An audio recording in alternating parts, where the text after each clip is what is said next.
चले, क्वेश्चन है, आपने बनाना है डायरेक्ट रिवैल्यूएशन, वो जर्नल एंट्रीज बनानी है। ठीक, अगर नफा होगा क्रेडिट होगा रिवैल्यूएशन के, अगर नुकसान होगा तो डेबिट होगा। यहां देखिए,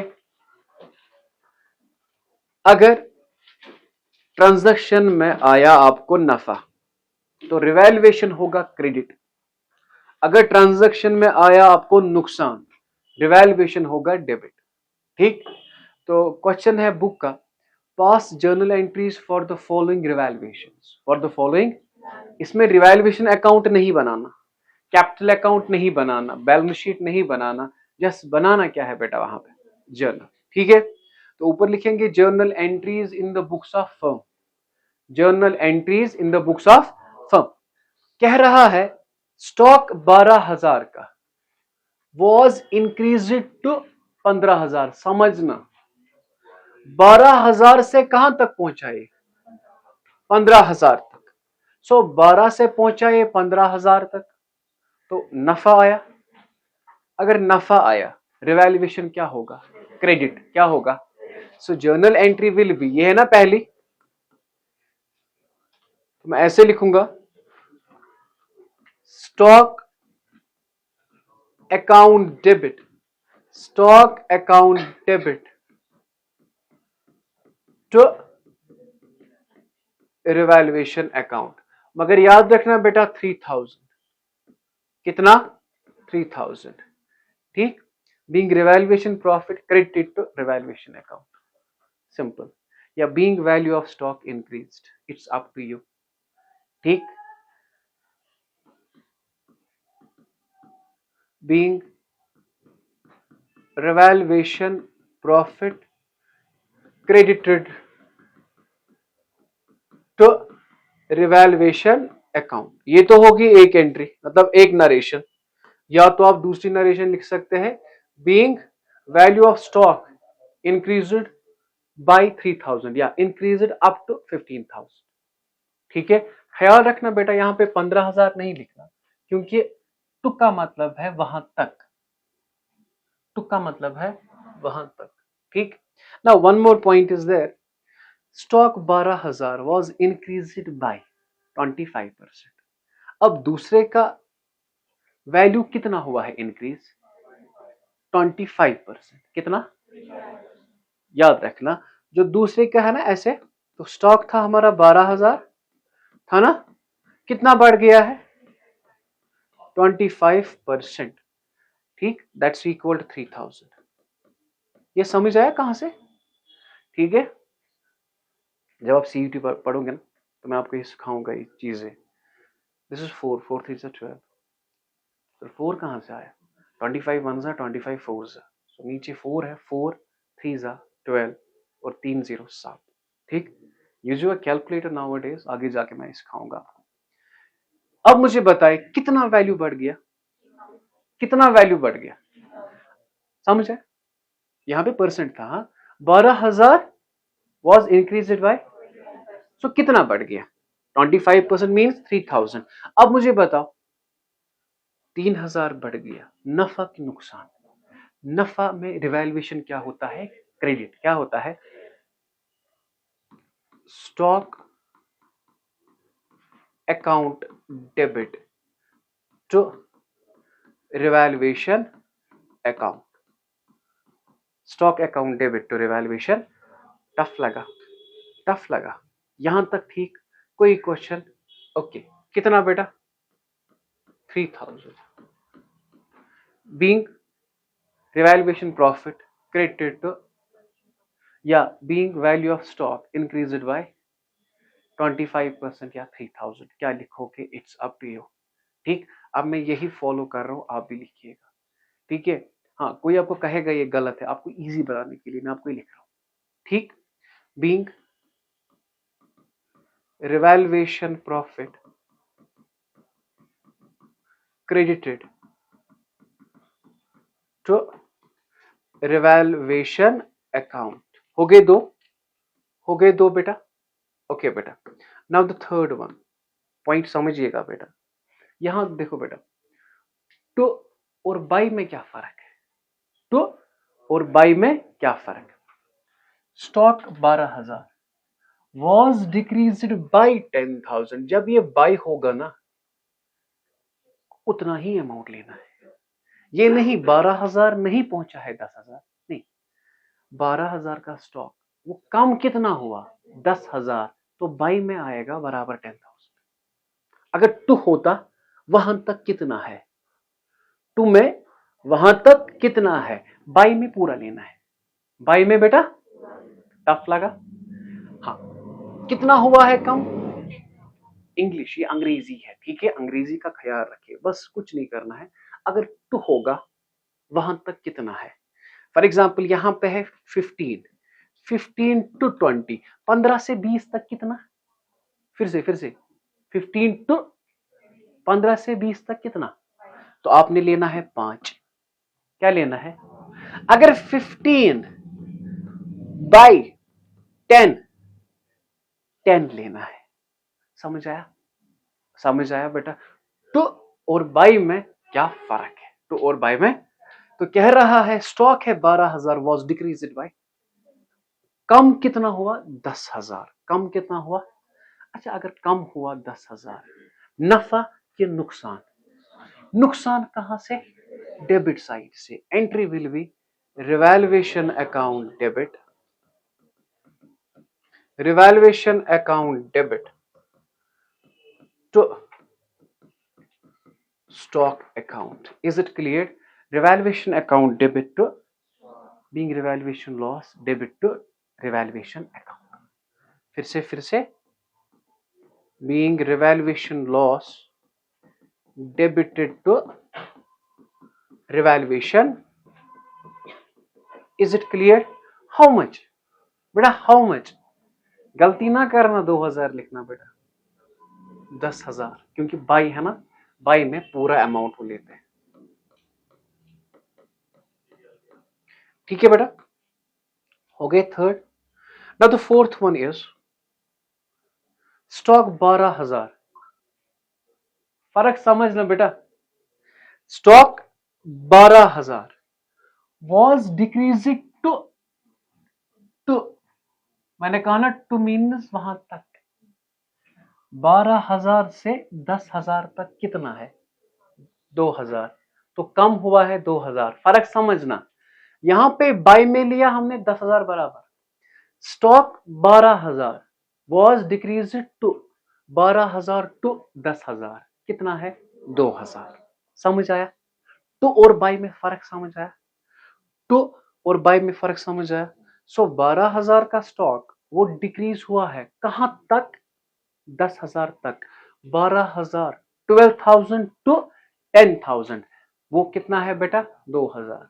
बता दीजिए बेटा, कम हुआ है? अगर कम हुआ है स्टॉक का वैल्यू, नफा कि नुकसान? नुकसान, तो एंट्री क्या हो जाएगी?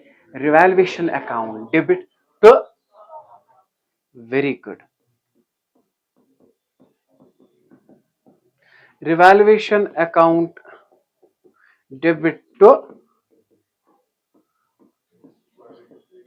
बेटा revaluation account debit to, tough लगा मगर बता दीजिए, तो आया ना, ठीक है, 12,000 टू 10,000, हाउ मच? फिर से being revaluation loss, being revaluation debited to revaluation account। Tough लगा? नहीं, शायद समझ नहीं आया। Is it clear? Now we have fifth one. याद रखिए बेटा, there are two rules. The first one is undervalue, हाँ जी, there are two rules. The first one is undervaluation and the second one is overvaluation. क्या बेटा? अंडरवैल्यूएशन अगर होगा, क्या होगा बेटा? अंडर मीन्स कम, ओवर मीन्स, वेरी गुड। वो कितना अच्छा पढ़ते हैं मेरे स्टूडेंट, देखिए, हाँ जी, अंडर मीन्स कम, यहां देखिए बेटा, ओवर मीन्स, देखो अंडर में फॉर्मूला क्या है, amount into rate divide by, amount into rate divided by, यहां देखिए अंडर मीन्स कम means minus 100 minus rate, 100 minus, हाँ ओवर मीन्स ज्यादा, 100 प्लस रेट, ठीक, 100 प्लस रेट। टफ, अगर अंडर वैल्यूएशन लिखा होगा बेटा किसी जगह amount into rate divide by 100 minus rate, अगर ओवर लिखा होगा, ओवर मीन्स ज्यादा, ये और ये same divide by 100 plus rate. Tough लगा जी, टफ लगा जी। देखिए स्टॉक 12,000 वॉज अंडर वैल्यूड, वो मैं आपको फिर दिखाऊंगा, वो अलग बात है, क्योंकि मैंने कहा था अगर हम एसेट कम दिखाएंगे वो नफा है, वो नफा है, लेकिन वो पहले निकालना है वो, हाँ स्टॉक 12,000, अमाउंट की जगह लिखेंगे 12,000, रेट की जगह लिखेंगे 25, 100 माइनस रेट, 100 माइनस 25 की जगह लिखेंगे तो वो आया 3,000, सॉरी वो आया 4,000। टफ लगा सर, ये 75 कहां से खुदाया, 75 कहां से, 100 को करो 25 माइनस, क्या आया, ठीक है यहां पे आएगा 125, कैसे, 100 को करो 25 प्लस, 100 को करो, टफ लगा, नहीं समझ आया, इज इट क्लियर, समझ आया कि नहीं, is it clear, is it clear, नहीं पहले फिर से समझिए, फिर से समझिए, अंडर वैल्यूएशन की फॉर्मूला क्या है, इज इट क्लियर, टफ मत लगा, टफ मत लगा। अब बता दीजिए बेटा, stock 12,000 was under valued bye 25%, 25%, is it clear बेटा, क्या बेटा 25%। अब मुझे बता दीजिए बेटा, अगर हम एसेट कम दिखाएंगे नफा के नुकसान, हाँ नफा, क्या है बेटा नफा, so what is the journal entry, अगर नफा होगा, रिवैल्यूएशन होगा डेबिट के credit, credit, stock account debit to revaluation account,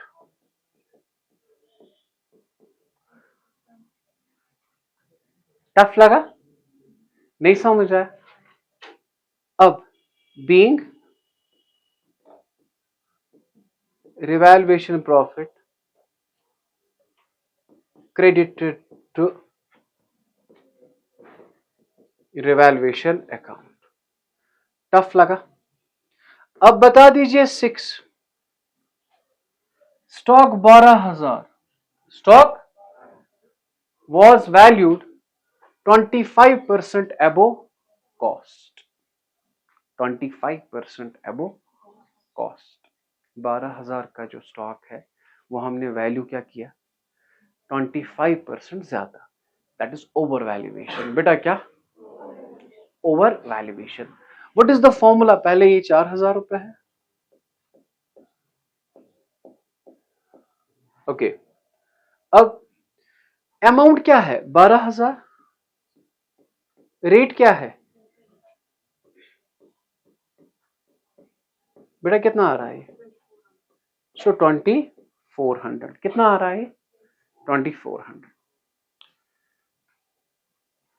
अगर हम एसेट ज्यादा दिखाएंगे नफा है कि नुकसान, नुकसान, सिखाया था ना रिवैल्यूएशन अकाउंट में, अगर नुकसान है तो बेटा क्या होगा, रिवैल्यूएशन क्या होगा डेबिट, क्या होगा लास्ट वन,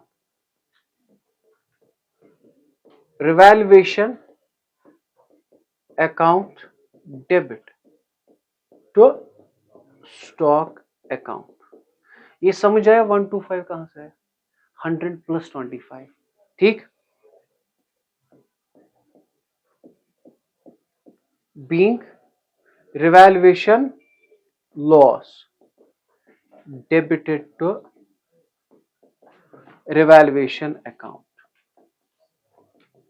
बस हो गया बेटा, ये आपका आंसर है।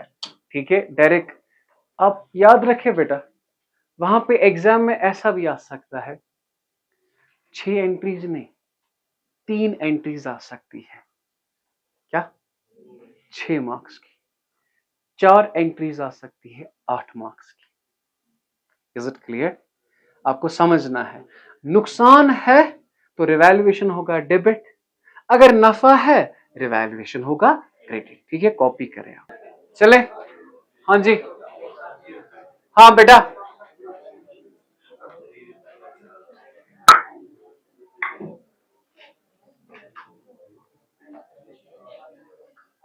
ये था बुक का क्वेश्चन जर्नल, और एक है बुक का क्वेश्चन, और एक है प्लीज।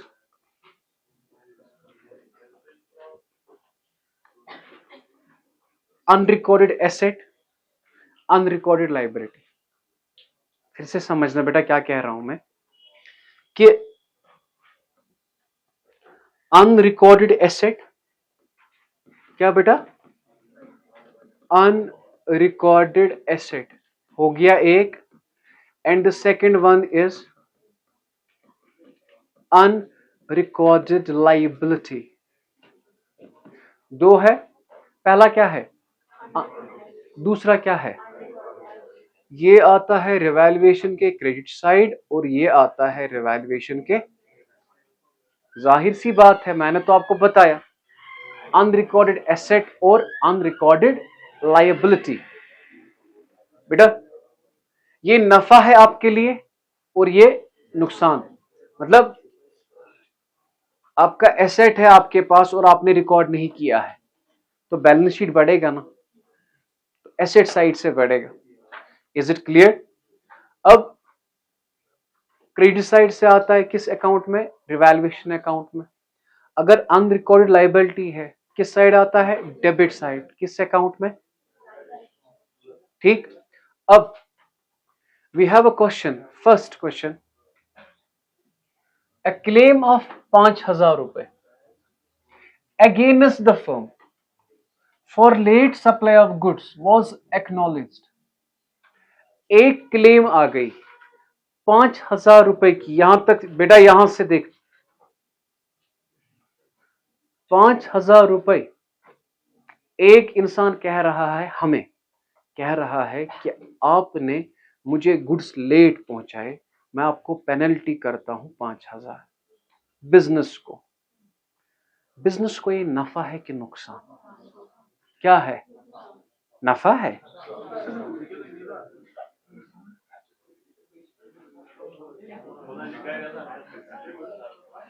धूप है, छाव है, गछान वथान इंसान सुलिए त्या डीप स्लीप। चलो तामन्या तला मनिया इंटरेस्ट है मगलो तला या तला या जो मगला नहीं क्वेश्चन को। 5,000 रुपए की क्लेम बिजनेस को आई,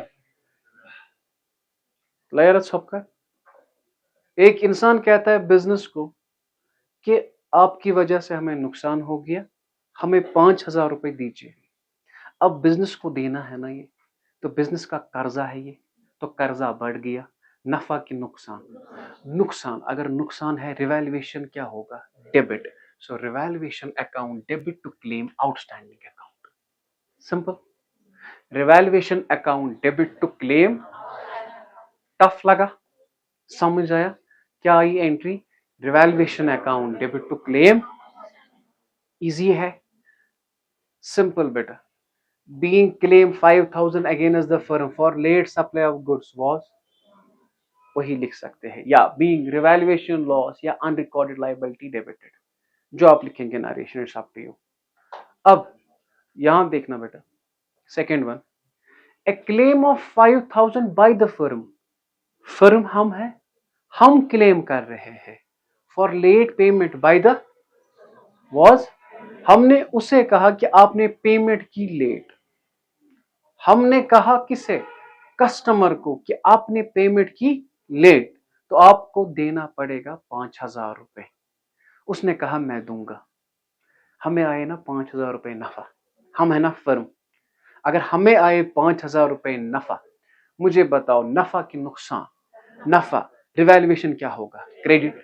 ठीक है, so claim outstanding account debit to, tough लगा, claim outstanding account debit to कितनी होगी, 2, कितनी हो गई, इज इट क्लियर, 2 हो गई। Third one, commission earn 4,000 was not recorded. Commission कमाया हमने लेकिन रिकॉर्ड नहीं किया था। अगर हमने कमाया, ये है ना हमारे लिए नफा, और रिकॉर्ड भी नहीं किया था, it is unrecorded asset.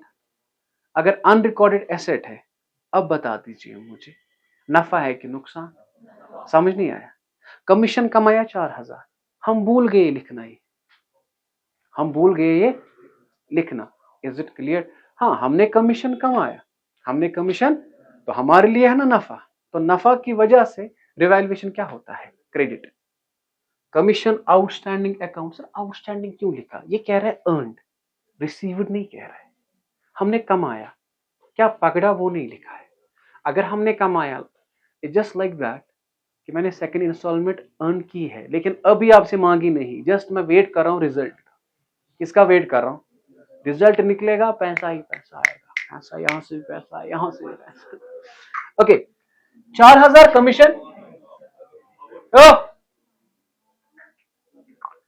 4,000 commission earn किया, वॉज नॉट रिकॉर्डेड, रिकॉर्ड मत किया था, तो अनरिकॉर्डेड एसेट बना, नफा की नुकसान, तो रिवैल्यूएशन क्या होगा, क्रेडिट हो गए 3। Commission payable to salesman, commission देना है, दिया नहीं है। Paid commission is different than commission payable. ठीक, कमीशन देना है 15,000 वॉज नॉट, हमें एक इंसान को 15,000 देने हैं, हमने वो रिकॉर्ड ही नहीं की थी, तो ये तो अनरिकॉर्डेड लायबिलिटी है। अनरिकॉर्डेड लायबिलिटी कहां से आती है, डेबिट साइड से, तो जर्नल एंट्री क्या हो जाएगी, revaluation account debit to commission outstanding account. बेटा कितना, 15,000 रुपए, समझ आया, यही 4 है, यही 4 है, तो कीजिए ना कॉपी बेटा। Question is what is revaluation account, numerically हमने किया, अब हमें थ्योरेटिकली लिखना है, आता है 3 मार्क्स का, व्हाट इज रिवैल्यूएशन। ठीक है, तो रिवैल्यूएशन अकाउंट आपको पता है, जो भी लॉस आइटम होंगे वो कहां से आएंगे, जो भी गेन आइटम होंगे कहां से आएंगे, क्रेडिट साइड से। ठीक है, तो रिवैल्यूएशन अकाउंट क्या होता है, वो अकाउंट जो हम बनाते हैं, कब बनाते हैं, एडमिशन के वक्त, रिटायरमेंट के वक्त, और death of A partner. In other words, इसके बाद हमें रिटायरमेंट पढ़ना है, वहां पर भी बनाना है रिवैल्यूएशन अकाउंट। क्या बनाना है, सो वो अकाउंट जो हम बनाते हैं कब, एडमिशन, रिटायरमेंट और डेथ ऑफ ए, ताकि हम एसेट को रिवैल्यू कर सके, एसेट को और लाइबिलिटीज को, in order to find out the real worth, business की रियल वर्थ क्या है, तो उसे क्या हम कहते हैं, revaluation account.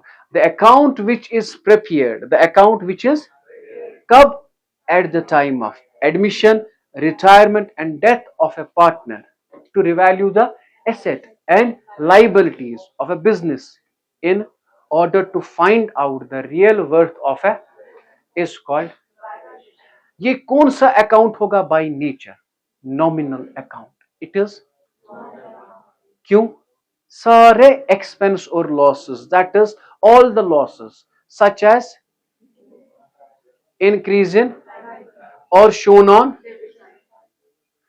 all the gains such as decrease in और shown on, याद करने की जरूरत मत है, यही तो कर रहे हैं ना पिछले 7 दिनों से हम, इज इट क्लियर। अगर क्रेडिट साइड बड़ा होगा डेबिट साइड से, it result revaluation which is transferred old as पर and vice versa as loss. ठीक, रिवैल्यूएशन प्रॉफिट करते हैं डिस्ट्रीब्यूट किने, ओल्ड पार्टनर को एज पर, हाँ, रिवैल्यूएशन लॉस करते हैं डिस्ट्रीब्यूट किने, एज पर, हाँ अगर आपको लगे एग्जाम में कि ये थोड़ा छोटा हो गया, ये थोड़ा, तो आपके पास फॉर्मेट बनाने का ऑप्शन है, फॉर्मेट बनाने का, या रिवैल्यूएशन प्रॉफिट या लॉस की आप जर्नल एंट्री बना सकते हैं। Is it clear? समझ आया? ओके। लेकिन कभी कभार क्वेश्चन आता है, why revaluation account is prepared, why revaluation account is, sir क्या हमें और एक क्वेश्चन लर्न करना है? नहीं नहीं, द की जगह लिखना रिवैल्यूएशन अकाउंट, विच काटना, revaluation account is prepared at the time of retirement and to revalue the, in order to find out the, is called काटना। समझ आया?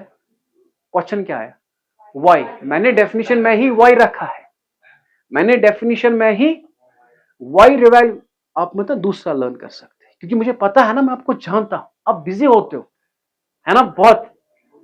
Revaluation account is prepared at the time of retirement and to revalue the, in order to find out the, उसे क्या हम कहते हैं?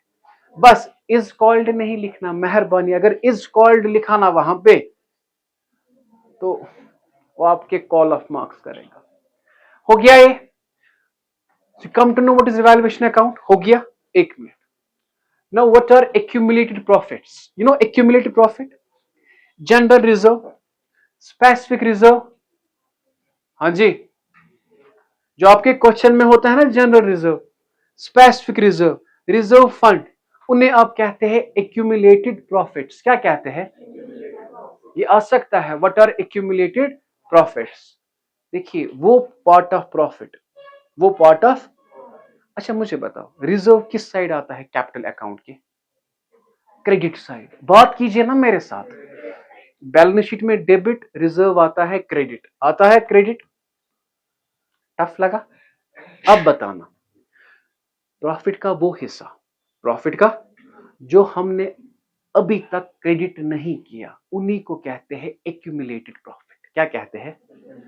The part of profit which has been retained in the, जो कहां पे है? बिजनेस में, and not yet to, is called, समझ है? टफ लगा? एक्यूमुलेटेड प्रॉफिट क्या होता है? प्रॉफिट का वो हिस्सा, what is reserve? Part of, याद है जब छोटे थे आप मेरी बात मानते थे, reserve is a part of profit which has been kept asset for strengthening the financial position of a business. मैंने पढ़ा है, मैंने पढ़ा है, मैंने पढ़ा है ना आपको। अब प्रॉफिट का वो हिस्सा जो हमने बिजनेस में रखा है, बिजनेस में, और अभी हमने डिस्ट्रीब्यूट नहीं किया, अभी हमने डिस्ट्रीब्यूट, तो उन्हें क्या हम कहते हैं? Accumulated profit. एक्यूमुलेट मीन जमा, और इसका नाम क्या है बेटा? दूसरा। For example reserve fund, reserves, profit and loss account, credit balance, profit की क्रेडिट बैलेंस, ठीक, जो ना प्रॉफिट अगर होगा, याद रखना, प्रॉफिट होगा बैलेंस शीट में, क्या होगा? ऑलवेज याद रखना। हाँ जी यार, क्यों दलील, दलील क्यों चाहिए यार?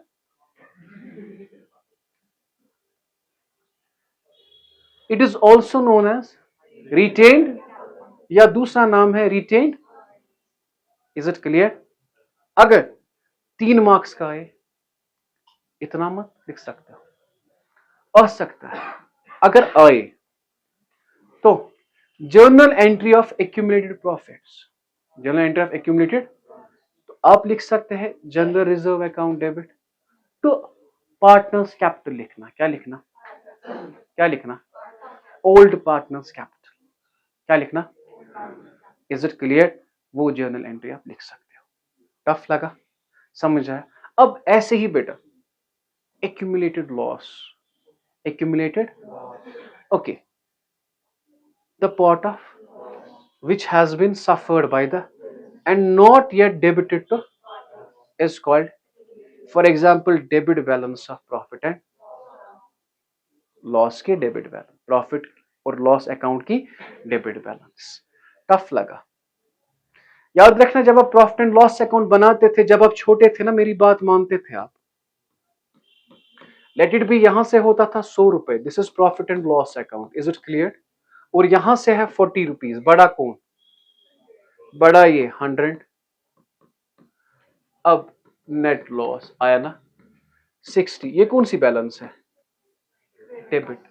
When debit side is higher, ठीक, जिसे ये नहीं पता होगा उसे इतना याद नहीं करना है, उसे डेफिनेशन याद करनी है। जो टेक्निकली होगा स्ट्रॉन्ग वो ये पढ़ सकता है, ठीक। टफ लगा सर? बताइए एक्यूमुलेटेड प्रॉफिट, वो प्रॉफिट जो हमने अभी डिस्ट्रीब्यूट, एक्यूमुलेटेड लॉस वो लॉस जो हमने अभी तक डिस्ट्रीब्यूट। टफ लगा? Is it clear?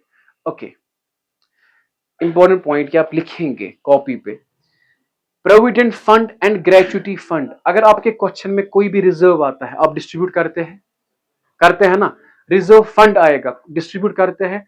अलबत्ता अगर आपके क्वेश्चन में आया प्रोविडेंट फंड, क्या आया, और आया ग्रेचुटी फंड, ये आप डिस्ट्रीब्यूट नहीं करेंगे क्योंकि ये कर्जा है एम्प्लॉइज का। कौन कौन सा?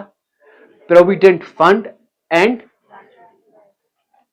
अब अनफॉर्चुनेटली कोई पॉइंट नहीं आया, ठीक, आएगा रिटायरमेंट में आएगा, तो वो हमें डिस्ट्रीब्यूट, जैसे जनरल रिजर्व होता था डेबिट साइड, हम क्या लेते थे? क्रेडिट। रिजर्व फंड होता था डेबिट साइड, हम क्या लेते थे? अलबत्ता अगर आपके क्वेश्चन में आया बेटा कौन, प्रोविडेंट फंड और ग्रेचुटी फंड, ये हम डिस्ट्रीब्यूट, क्यों? ये कर्जा है, किनका होता है? एम्प्लॉइज का, या external liability you can say. यहां तक ठीक? Okay, they are not credited to old partners. Also workman compensation reserve, sir हमने तो वो डिस्ट्रीब्यूट किया ना, हमें पता है, आप ही ने किया, यही कपड़े लगा के थे आपको।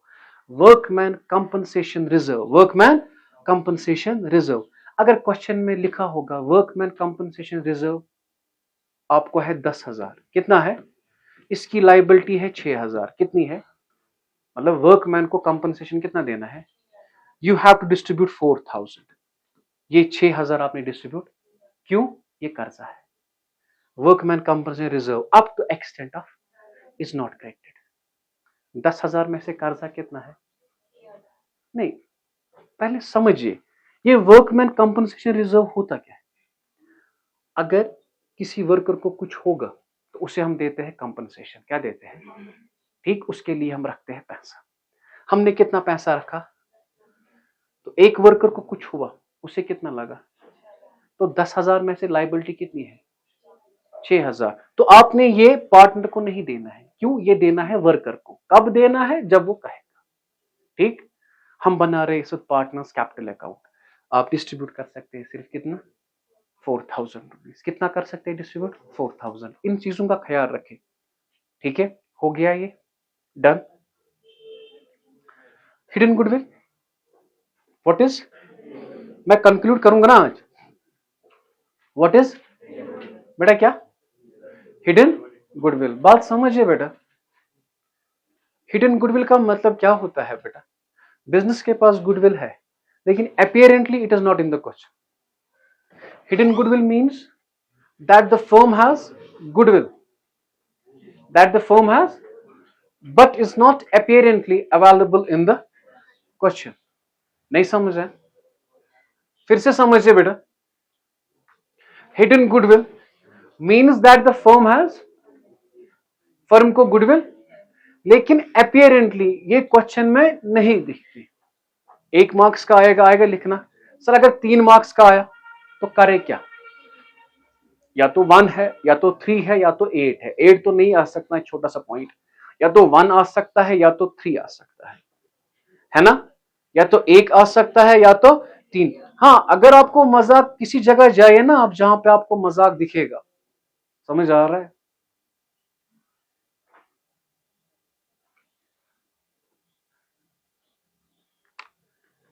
हिडन गुडविल का मतलब है क्या? फर्म के पास गुडविल है लेकिन वो अपीयरेंटली नहीं है, कहां पे? बैलेंस शीट में या क्वेश्चन में, ठीक है। अब आया ये 3 मार्क्स। सर इतना नहीं सर, परसों तो हम आपने लिखा ना 1 लाइन, मैंने कितने मार्क्स दिए? 1। मैं तो एक छोटा सा टीचर, जो एग्जाम में आपको चेक करेगा वो 1 लाइन के सिर्फ 1 मार्क्स दे सकता है, 3 लाइन के सिर्फ 1 marks. If you have to write ये question of 3 marks, at least give 10 lines, at least give 10 lines कम से कम। अब सर इसे कहां से 10 में, अब मैं ऐसे मत लिखू hidden goodwill means that the firm, ऐसे तो मत ना लिख सकता हूं। अब इसके बाद हम लिख सकते हैं, अगर ये आया the calculation of hidden goodwill is as, या format of hidden goodwill is as under. ठीक है, पहला जरा बताइए पहला स्टेप क्या है, मत पता है, भूल गए ना आप लोग, मुझे पता है ना, मैं आपको जानता हूं आप लोग भूल गए। पहले हम निकालते हैं कैपिटल एज पर नए पार्टनर का शेयर, निकालते हैं, देखना capital as per C share उसका रेसिप्रोकल करके, फिर total capital of all the partners, फिर वो capital minus second step, you will get the goodwill of the firm. Is it clear? Tough मत लगा, यहां तक ठीक? ओके, यहां तक ठीक, कोई क्वेश्चन? ठीक, टफ लगा प्लीज बेटा। हाँ, जब हम एंड पे पकड़ेंगे ना ए प्लस को अलग, ठीक है, उस वक्त मैं एक दो क्वेश्चन इस रूल के दिखाऊंगा। Topic is memorandum revaluation account. बेटा क्या? Memorandum revaluation account. प्लीज बात ना करें आप लोग। देखिए होता क्या है, अगर आप रिवैल्यूएशन बनाते हैं ना, यहां पे आप डिस्ट्रीब्यूट करते हैं as per old ratio profit करते हैं। फॉर एग्जाम्पल यहां पे आया ए बी सी, यहां पे आया डी ई और एफ, ये है रिवैल्यूएशन अकाउंट। क्या है? और यहां से स्टार्ट होता है मेमोरेंडम रिवैल्यूएशन। कहां से? यहां से। और ये ए आता है यहां पे, ये बी आता है यहां पे, और ये सी आता है, ये डी आता है यहां पे, ये ई आता है यहां पे, और ये एफ आता है यहां पे। In other words reverse entries होती है। क्या होती है? क्या होती है? समझ आया? अलबत्ता यहां पे आपने डिस्ट्रीब्यूट किया प्रॉफिट एज पर, और ये प्रॉफिट बनेगा यहां पे लॉस, यहां का प्रॉफिट क्या बनेगा? समझ आ रहा है? रिवर्स। मगर वो हमें डिस्ट्रीब्यूट करना है among all new partners as per new ratio, as पर।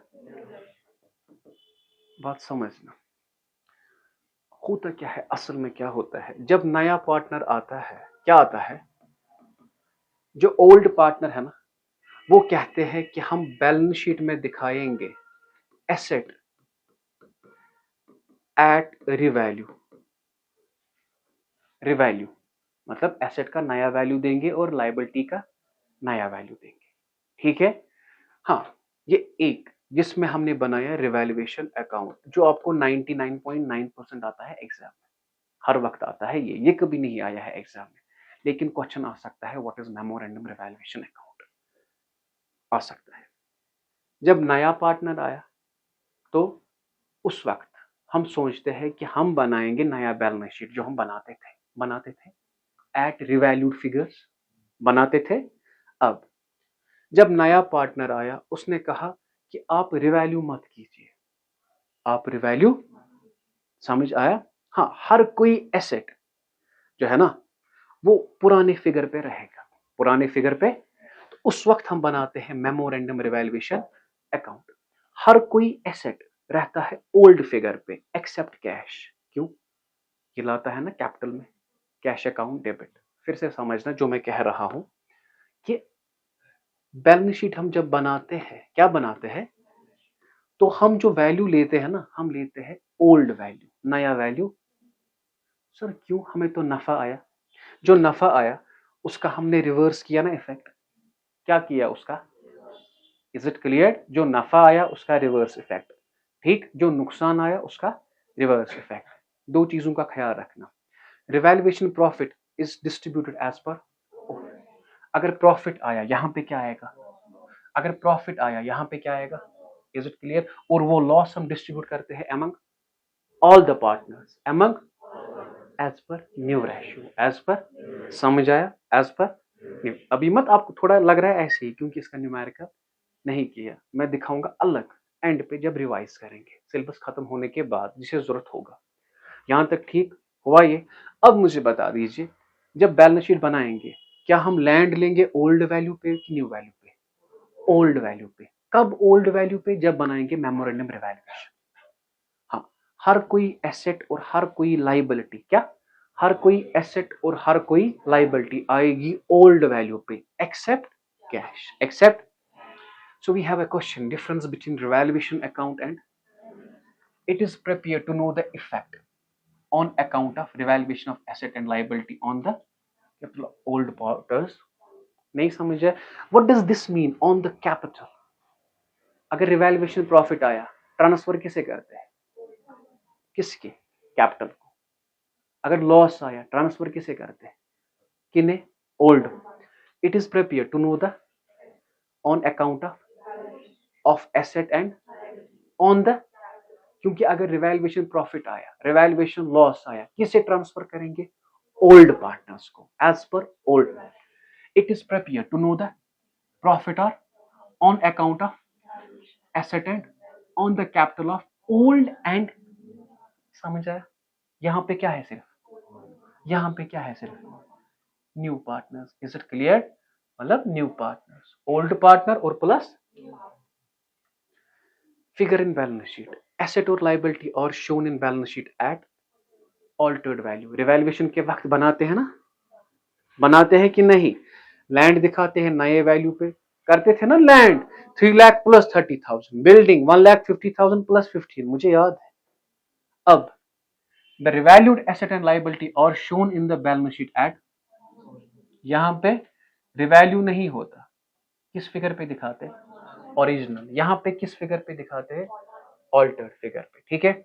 It is not divided into, revaluation मत होता है दो हिस्सों में, मेमोरेंडम होता है दो हिस्सों में। Is it clear? ये डिवाइड होता है दो हिस्सों में। Is it clear? दिखाए ना अभी,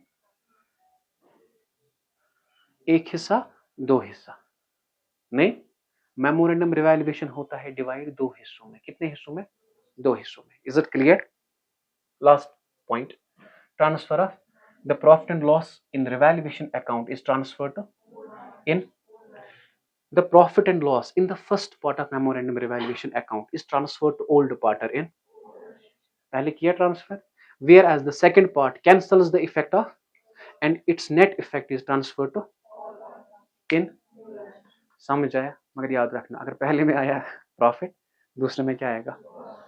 बस इतना ही। योस पेट पेटी ऐसे में समझदार मत, न्यूमेरिकल को तो इंपॉर्टेंट आसान थ्योरी समझने के लिए, इसका न्यूमेरिकल मत किया, थोड़ा प्रॉब्लम हो गई ना, ये आपको उस वक्त आएगा। कब? जब मैं एग्जाम लूंगा, ये होगा optional, only for A category, only for. अलबत्ता मैं आपको इंपॉर्टेंट क्वेश्चन देता हूं इसमें, किस अकाउंट में? एडमिशन में। याद रखना बेटा, जो एडमिशन में जरूरी और जरूरी है बेटा, सबसे पहले अकाउंटिंग ट्रीटमेंट ऑफ गुडविल है ना बेटा, वो जान मतलब हद से ज्यादा कीजिएगा। अकाउंटिंग ट्रीटमेंट ऑफ हो गया एक, दूसरा हो गया बेटा revaluation account plus partners capital account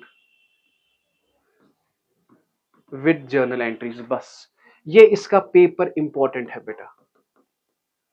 tough लगा? क्या है बेटा पेपर इंपॉर्टेंट? जरा बताइए बेटा क्या है? वो जो फोटो तुल चित्केन कहा मैंने सपारक अकाउंटिंग ट्रीटमेंट ऑफ गुडविल, पता है कौन? कैश अकाउंट डेबिट टू सीज, capital account to premium, premium account debit to A to B, वही वो इंपॉर्टेंट है बेटा। इस वक्त शायद आपको समझ नहीं आ रहा है, लेकिन वो बहुत इंपॉर्टेंट है, वो बहुत इंपॉर्टेंट है। इसके बाद आपने बनाना है revaluation account, partners capital account. Is it clear? क्या बनाना है? रिवैल्यूएशन अकाउंट और क्या बनाना है? और उसके साथ वो जर्नल सिखाया मैंने, प्रैक्टिस कीजिएगा, ठीक बेटा।